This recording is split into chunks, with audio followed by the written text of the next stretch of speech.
Haleluya, puji Tuhan.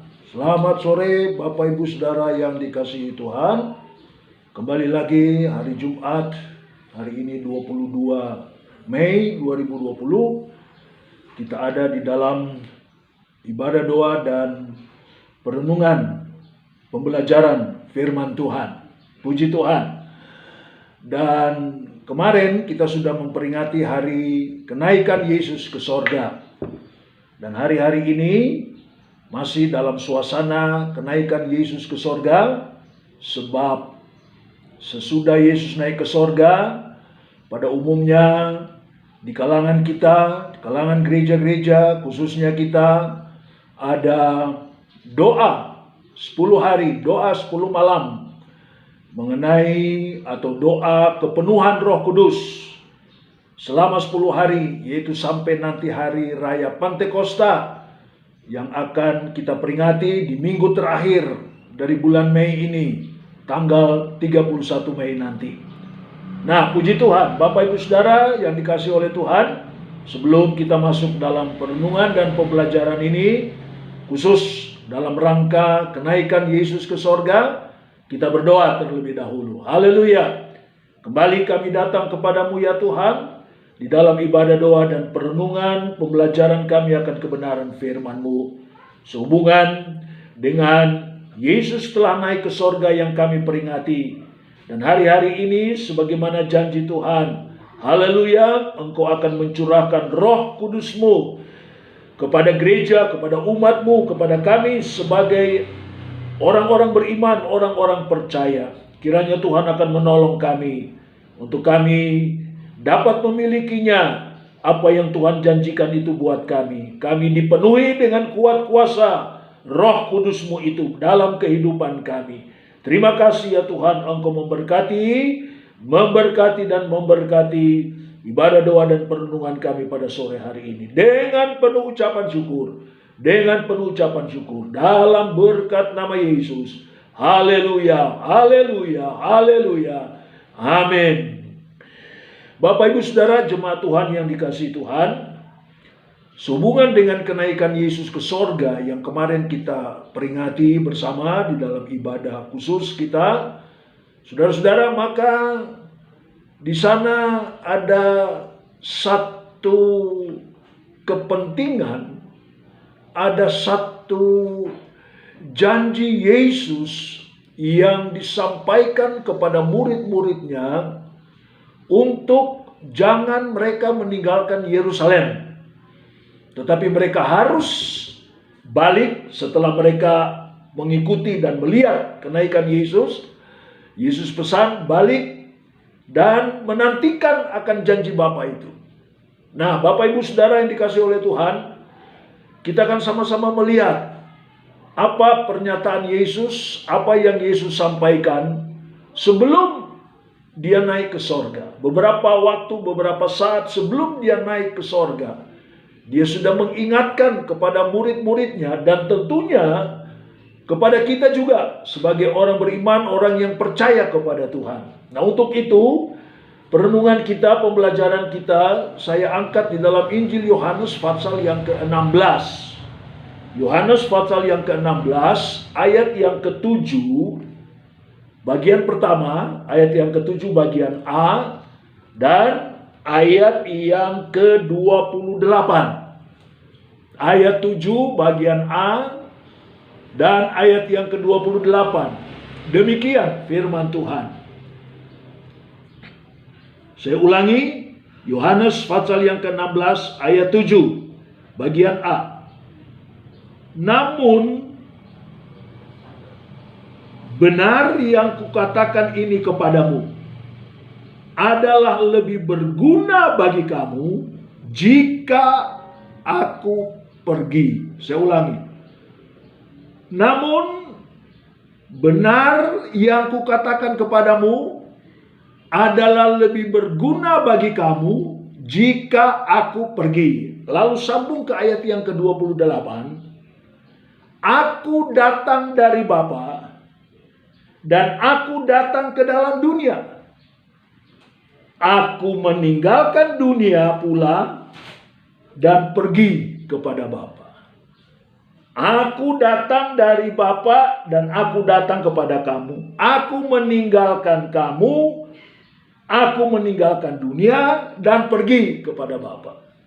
Nah, Bapak Ibu Saudara, jemaat yang dikasihi Tuhan, ayat-ayat ini adalah merupakan pernyataan Yesus sendiri tentang kenaikannya ke sorga. Ya, merupakan satu pesan yang dia berikan kepada murid-murid untuk diperhatikan apa yang harus mereka lakukan dan apa yang juga Yesus akan kerjakan setelah dia naik ke sorga bagi murid-murid, bagi gereja. Bapak Ibu Saudara yang dikasihi oleh Tuhan, saudara-saudara, Yesus naik ke sorga bukan berarti bahwa segala sesuatunya sudah berhenti, sudah selesai, sudah habis. Lalu gereja, jemaat, umat Tuhan, anak-anak Tuhan dibiarkan begitu saja. Ya, selesai. Tidak. Kita akan melihat ayat-ayat selanjutnya. Saudara-saudara, ya, apa yang Yesus sampaikan? Dia tidak pergi begitu saja, meninggalkan begitu saja. Tetapi ada sesuatu yang dia buat, ada sesuatu yang dia kerjakan. Ya. Kita melihat di balik daripada pernyataan Yesus ini, kita melihat ada sesuatu yang sangat indah. Ada sesuatu yang sangat indah dari rencana Allah yang sedang berjalan dan akan terus berjalan dan tidak akan pernah berhenti bagi umat, bagi gereja, bagi anak-anaknya. Mulai dari kelahirannya, pelayanannya, kematiannya, kebangkitannya, dan kenaikannya ke sorga. Ya, sampai kepada pencurahan Roh Kudus 10 hari sesudah kenaikannya ke sorga. Nah, itulah puncak daripada janji Tuhan, daripada apa yang Yesus pesankan kepada murid-muridnya dan kepada gereja. Terjadi di hari raya Pentakosta. Puji Tuhan, Bapak Ibu Saudara yang dikasihi oleh Tuhan, ya, saudara-saudara, ayat-ayat yang baru kita baca tadi, saudara-saudara, sebagai ayat pokok ini dengan jelas menunjukkan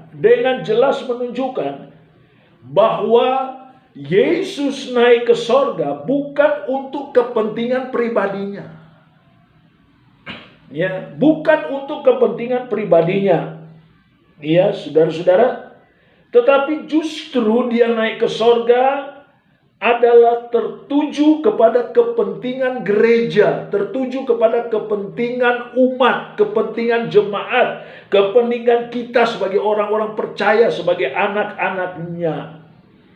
Perhatikan tadi di dalam ayatnya yang ke-7, adalah lebih berguna bagi kamu. Adalah lebih berguna bagi kamu. Ya. Nah, apa itu? Apa yang Tuhan maksudkan, apa yang Yesus maksudkan lebih berguna bagi kamu. Nah, kita lihat di dalam ayat-ayat selanjutnya. Dari ayat yang ke-7 selanjutnya, saudara-saudara, saya akan bacakan dalam ayat yang ke-7 dan seterusnya. Sesudah bagian A ini, dikatakan, sebab jikalau aku tidak pergi, penghibur itu, kata penghibur dalam terjemahan lama dipakai kata penolong. Saya ulangi, sebab jikalau aku tidak pergi, penghibur itu, terjemahan lama, penolong itu tidak akan datang kepadamu. Tetapi jikalau aku pergi, aku akan mengutus dia kepadamu. Dan kalau ia datang, ia akan menginsafkan dunia akan dosa kebenaran, dan penghakiman. Akan dosa karena mereka tetap tidak percaya kepadaku. Akan kebenaran karena aku pergi kepada Bapa dan kamu tidak melihat aku lagi. Akan penghakiman karena penguasa dunia ini telah dihukum. Masih banyak hal yang harus ku katakan kepadamu, tetapi sekarang kamu belum dapat menanggungnya. Tetapi apabila ia datang, nah ini yang dimaksudkan apabila penghibur itu, apabila penolong itu datang, ya, yang akan dikirimkan, yang dijanjikan oleh Yesus. Tetapi apabila ia datang, yaitu roh kebenaran, ia akan memimpin kamu ke dalam seluruh kebenaran, sebab ia tidak akan berkata-kata dari dirinya sendiri, tetapi segala sesuatu yang didengarnya itulah yang akan dikatakannya, dan ia akan memberitakan kepadamu hal-hal yang akan datang. Ia akan memuliakan aku sebab ia akan memberitakan kepadamu apa yang diterimanya daripadaku. Segala sesuatu yang Bapa punya adalah aku punya. Sebab itu aku berkata, ia akan memberitakan kepadamu apa yang dikatakannya daripadaku. Nah, inilah yang Yesus maksudkan. Saudara-saudara, kepentingan buat kamu, lebih berguna bagi kamu. Ya, dia akan memberikan penghibur, penolong yang lain. Ya, yang akan menyertai, yang akan membimbing kita, menuntun kita, ya, kepada kebenaran. Sebelumnya di dalam pasal yang ke-14, saudara-saudara, Bapak Ibu sekalian, Yesus juga sudah menyampaikan pesan ini. Sudah menyampaikan sebelum dia naik ke sorga. Bapak Ibu saudara, di dalam pasal yang ke-14 ayat 16, 17 dan ayat yang ke-26. Ya, saya bacakan dalam pasal 14 ayat 16, 17 dan 26 berkata, aku akan minta kepada Bapa dan ia akan memberikan kepadamu seorang penolong yang lain. Nah, itulah yang dalam pasal 16 tadi, penghibur itu penolong. Penolong yang lain supaya ia menyertai kamu selama-lamanya, yaitu roh kebenaran. Dunia tidak dapat menerima dia sebab dunia tidak melihat dia dan tidak mengenal dia. Tetapi kamu mengenal dia sebab ia menyertai kamu dan akan diam di dalam kamu. Lalu dalam ayatnya yang ke-26, tetapi penghibur yaitu Roh Kudus. Tadi di dalam pasal yang ke-16 aku akan memberikan penghibur. Pasal 16, dalam pasal 14 dalam ayat yang ke-16 dikatakan penolong. Lalu di dalam ayat yang ke-26 tetapi penghibur yaitu Roh Kudus yang akan diutus oleh Bapa dalam namaku. Dialah yang akan mengajarkan segala sesuatu kepadamu dan akan mengingatkan kamu akan semua yang telah kukatakan kepadamu. Saudara-saudara, apa yang dimaksud dengan penghibur? Tadi di dalam pasal 16 terjemahan lama berkata penolong. Nah, di dalam pasal 14 kata penolong ini di dalam terjemahan lama dipakai kata Tetapi penolong itu yaitu Roh Kudus. Penolong itu yaitu Roh Kudus. Penghibur itu yaitu Roh Kudus. Nah, inilah Bapak Ibu sekalian yang Tuhan janjikan kepada murid-muridnya, ya, adalah untuk memberikan Roh Kudus-Nya kepada mereka. Saudara, apa yang dimaksud dengan janji Tuhan, janji Yesus kepada murid-muridnya untuk memberikan Roh Kudus?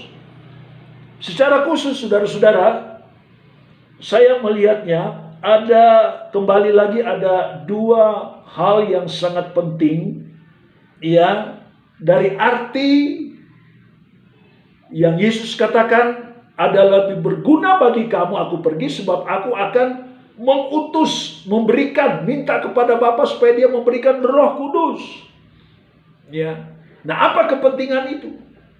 Apa yang dimaksud dengan lebih berguna bagi kamu? Saudara-saudara, apa yang Tuhan maksudkan di dalam ayat-ayat ini adalah yang pertama, merupakan satu kerinduan dari hati Tuhan. Ya, apa yang Yesus katakan untuk memberikan Roh Kudus sebagai janji Bapa, ya, adalah kerinduan dari hati Tuhan untuk melihat bagaimana gerejanya, bagaimana jemaat umatnya itu diperlengkapi dengan Roh Kudus. Diperlengkapi dengan Roh Kudus. Dalam Lukas pasal 24 ayat yang ke-49, jelas di sana dikatakan, ya, kamu akan diperlengkapi. Kamu akan diperlengkapi. Ya. Diperlengkapi itu artinya dipakaikan. Ya. Roh Kudus harus menjadi bagian yang tidak terpisahkan dalam hidup ini. Dalam hidup kekristenan kita, hidup beriman kita. Ya, diperlengkapi, dipakaikan, menjadi pakaian. Pakaian itu tidak bisa lepas dari tubuh manusia, dari kehidupan manusia. Nah, begitulah Roh Kudus itu. Tidak bisa lepas dari tubuh kita ini, baik jasmani maupun rohani. Itu yang Allah maksudkan. Kerinduan dari hati Allah untuk memperlengkapi. Setelah Yesus naik ke sorga, dia rindu gereja diperlengkapi, ya, dipakaikan, dipenuhkan dengan Roh Kudus. Lalu yang kedua, saudara-saudara, dari kepentingan ini, Roh Kudus itu adalah merupakan satu kebutuhan pokok, kebutuhan yang sangat mutlak dalam kehidupan beriman, kehidupan rohani kita, yang harus dimiliki. Ya, kebutuhan pokok yang sangat mutlak. Ya. Dalam Kisah Para Rasul pasal 19 ayat yang kedua, kebutuhan yang tidak dapat ditawar, wajib, harus. Ya, Bapak Ibu Saudara dikasih Tuhan, ya, wajib, harus. Nah, untuk dapat memenuhi kedua hal ini, secara khusus, ya, lebih berguna bagi kamu aku pergi, salah satu, ya, saudara-saudara, kepentingan dari kenaikan Yesus ke surga banyak. Dalam firman Allah, dalam Alkitab kita dapat melihat banyak arti, banyak pengertian, banyak pemahaman daripada kepentingan itu. Tapi secara khusus dalam pasal 16 dan pasal 14 ini adalah menunjuk kepada kepentingan Roh Kudus. Kepentingan Roh Suci yang harus dimiliki, sebab satu kerinduan dari hati Allah supaya gereja diperlengkapi, dipakaikan, dipenuhkan, dibaptis dengan Roh Kudus. Karena ini adalah kebutuhan pokok, kebutuhan mutlak. Nah, untuk memenuhi kedua hal ini, saudara-saudara, Bapak Ibu sekalian, kita tahu semua tidak ada cara lain bagaimana gereja, jemaat, anak-anak Tuhan orang percaya harus mengalami pengalaman kepenuhan Roh Kudus. Sudah berulang-ulang kali saya tekankan, setiap kali kita datang kepada peringatan kenaikan Tuhan dan peringatan ketuhanan Roh Kudus, jemaat gereja harus mengalami pengalaman kepenuhan Roh Kudus. Itu ajaran firman Allah. Tidak ada cara lain. Ya, saudara-saudara, ini yang Tuhan inginkan. Memang setelah kita percaya kepada Tuhan, kita terima Roh Kudus. Tapi itu belum berarti kita mengalami kepenuhan Roh Kudus. Ya, kita terima Roh Kudus. Tapi yang Tuhan inginkan bagaimana kita mengalami kepenuhan. Ya, dan tidak ada cara lain, saudara-saudara. Kepenuhan Roh Kudus itu hanya terjadi, hanya kita melihat di dalam satu pemahaman Kisah Para Rasul pasal 1 dan pasal 2. Tidak ada cara yang lain. Pasal 1 dan pasal 2. Perhatikan baik-baik, setelah Yesus naik ke sorga, pesan Yesus, murid-murid kembali ke Yerusalem, naik kamar Tuhan, mereka bersehati, bertekun, berdoa, menantikan janji Bapa itu. Mereka berdoa dengan sungguh-sungguh. Ya, saudara-saudara, setelah Yesus naik ke sorga, mereka kembali pulang dan mereka berdoa. Dan itulah yang kita pergunakan sekarang di kalangan kita. Setelah Yesus naik ke sorga, ada doa. Dan harus dijelaskan doa itu doa apa. Banyak hanya, ayo kita berkumpul setelah Yesus naik ke sorga, ada doa malam 10 hari. Doa malam apa? Doa itu banyak. Nah, sehubungan dengan kenaikan Yesus ke sorga, yang dimaksud adalah doa kepenuhan Roh Kudus. Sebab Kisah Para Rasul pasal 1, kalau saudara baca, mereka berdoa lalu datang kepada pasal 2, tiba hari raya Pantekosta, hari ke-50 sesudah Paskah. Ya, 10 hari sesudah kenaikan Yesus, Roh Kudus dicurahkan dan mereka penuh. Maka penuhlah mereka dengan Roh Kudus dan mulai berkata-kata sebagaimana yang diilhamkan oleh Roh itu. Inilah yang Allah mau. Kepenuhan Roh Kudus itu harus ada tanda. Ya, bukan berarti kita percaya Tuhan, oh kita sudah terima, sudah penuh Roh Kudus. Memang kita terima Roh Kudus, tapi kepenuhannya, ini menjadi tanda tanya. Kepenuhannya, sebab harus ada bukti. Buktinya yaitu kita berkata-kata. Ya, bagaimana Roh itu memenuhi kita dan ada kata-kata yang keluar sebagai bukti daripada kepenuhan Roh Kudus. Memang ini satu pelajaran yang cukup panjang, cukup penting, saudara-saudara, khusus di kalangan kita. Tapi mari jemaat, supaya kita memperhatikan intinya setelah Yesus naik ke sorga, mari. Ya, saudara, kita ada di dalam doa kita kepada Tuhan dan minta biar Dia penuhkan kita, biar janji itu genap dalam hidup kita. Sebab Allah menginginkan gereja diperlengkapi, dipakaikan. Sebab Roh Kudus adalah kebutuhan pokok, kebutuhan yang mutlak, apalagi di akhir zaman ini. Saudara-saudara, ya, tadi dikatakan, saudara-saudara, aku akan memberikan seorang penolong, seorang penghibur yang lain. Ya, kepeduliannya untuk memberikan pengganti yang sama. Yang Yesus maksudkan untuk memberikan penolong yang lain adalah pengganti yang sama seperti Yesus. Yang dikatakan yaitu Roh kebenaran yang akan menuntun kamu, mengajar kamu, mengingatkan kamu kepada segala kebenaran. Ya, saudara-saudara, penolong dalam bahasa aslinya, dalam kata Yunaninya dipakai 2 kata. Ya, yang pertama adalah alon. Penolong, alon, A-L-L-O-N, itu artinya adalah mempunyai sifat yang sama dengan yang digantikan. Kata alon itu adalah mempunyai sifat yang sama dengan yang digantikan. Nah, itu yang dimaksud dengan Roh Kudus. Nah, yang kedua adalah yang kita kenal, banyak yang kenal, yaitu dengan kata parakletos. Roh Kudus sebagai penolong, sebagai pengganti Yesus, pengganti yang sama dengan yang digantikannya adalah parakletos, artinya pembela. Nah, itulah yang dijelaskan dalam pasal 16, pasal 14. Dia membela kita. Dia advokat buat kita, pembela buat kita menghadapi masalah persoalan. Kalau kita memiliki pengalaman kepenuhan Roh Kudus, Roh Kudus itu akan bela kita. Roh Kudus itu akan menuntun kita. Puji Tuhan. Kiranya Tuhan menolong dengan perenungan kita pada sore hari ini. Mari saudara-saudara, ya, alamilah pengalaman yang indah dari janji Bapa ini.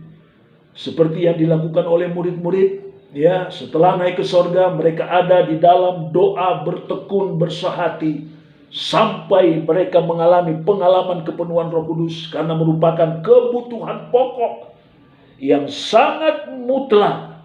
Ya, sebab Roh Kudus itu dikatakan dalam 2 Korintus 10 ayat yang keempat, bagaikan senjata, ya, dalam perjuangan, dalam peperangan. Iya, senjata, ya saudara, untuk melawan kuasa kegelapan, untuk melawan roh-roh jahat, melawan kuasa iblis, ya puji Tuhan, ya sebagai senjata yang ampuh, ya melebihi dari semua senjata yang ada. Itulah Roh Kudus, itulah penolong, ya sebagai pengganti yang sama seperti yang digantikan dan menjadi pembela buat kita. Haleluya, menjadi pembela dan penolong. Puji Tuhan. Ya, Efesus 1 ayat yang ke-19 dikatakan, betapa hebat kuasanya, ya bagi kita yang percaya. Betapa hebat kuasanya, betapa luar biasanya, ya kuasa Tuhan itu. Ya, hebat. Kuasa itu adalah dunamis, yang terdiri dari kata dinamo dan dinamit. Ya, kuasa itu adalah dunamis. Dinamo itu menggerakkan, dinamit itu menghancurkan. Dia menggerakkan kita supaya kita sungguh-sungguh, kita setia, kita lebih lagi. Dan dia menghancurkan itu tadi kuasa kegelapan, roh-roh jahat, sebagai satu senjata yang sangat luar biasa. Tuhan menolong, memberkati dengan perenungan kita sehubungan dengan kenaikan Yesus ke sorga, sambil kita menanti dalam doa kita. Bukan hanya terbatas 10 hari sampai dengan hari raya Pantekosta nanti, 10 hari, tidak. Saudara-saudara, untuk mengalami pengalaman kepenuhan Roh Kudus, kisah 1, kisah 2, tiap hari kita harus bisa alami. Tiap hari dalam doa kita, kalau kita sungguh-sungguh, kita memohon, kita meminta, pasti Tuhan akan memberikan. Ya, saudara-saudara, terarah kepada Dia. Selalu saya katakan, di dalam doa kita terarah kepada Dia. Pikiran ini terarah. Ya, jangan diganggu dengan pikiran-pikiran dari luar. Ya, terarah kepada Dia. Sungguh-sungguh, ya, kita menyembah, memuji, memuliakan Dia. Dalam kisah para Rasul pasal 24 ayat terakhir, setelah Yesus naik ke surga, mereka kembali, ya, ke Yerusalem. Mereka kembali ke bait Allah, dan di sana mereka memuji-muji Tuhan. Mereka memuliakan Tuhan. Haleluya. Dalam doa itu memuji, memuliakan Tuhan. Hati pikiran terpusat, fokus kepada Tuhan. Ya, saudara-saudara, inilah yang Tuhan mau buat kita sekarang. Apalagi menghadapi situasi yang masih begitu sulit sukar. Biarlah Roh Kudus ada untuk menuntun kita, untuk memberikan kekuatan, memberikan kesanggupan menghadapi masalah persoalan. Roh itu memberikan kesanggupan, Dia membantu kita, dan Dia membela kita. Haleluya.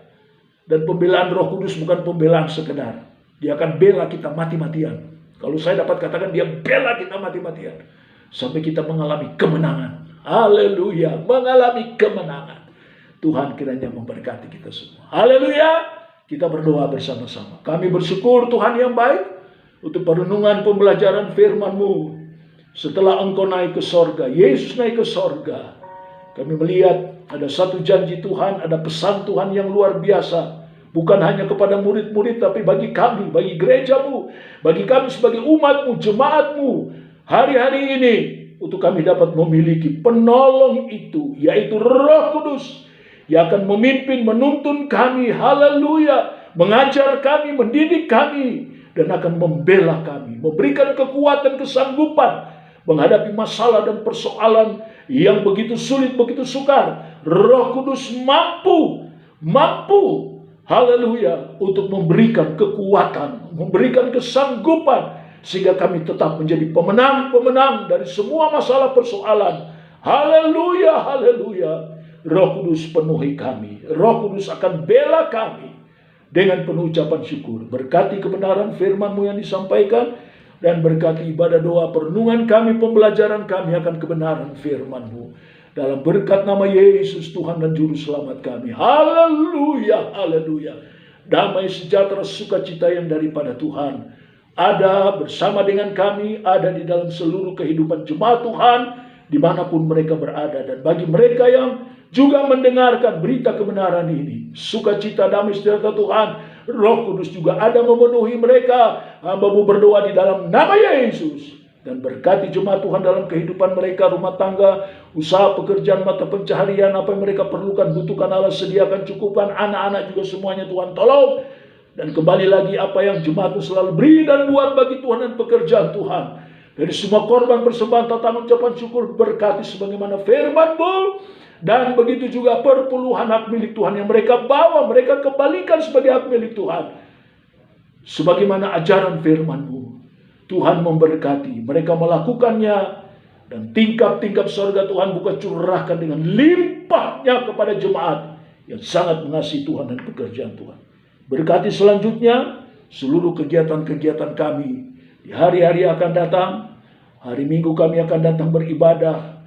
Tuhan, di dalam menanti akan janji Tuhan, Roh Kudus itu dalam kehidupan kami, sampai nanti hari raya Pentakosta, benar-benar gerejamu, jemaatmu akan mengalami pencurahan itu seutuh-utuhnya. Dengan penucapan syukur, mengampuni kekurangan salah kami, layakkan kami di hadapan Tuhan. Dalam nama Yesus, dalam nama Yesus. Haleluya. Sukacita sejahtera Tuhan buat kami hari dan seterusnya. Sampai Maranatha Yesus kembali datang kali yang kedua. Amin.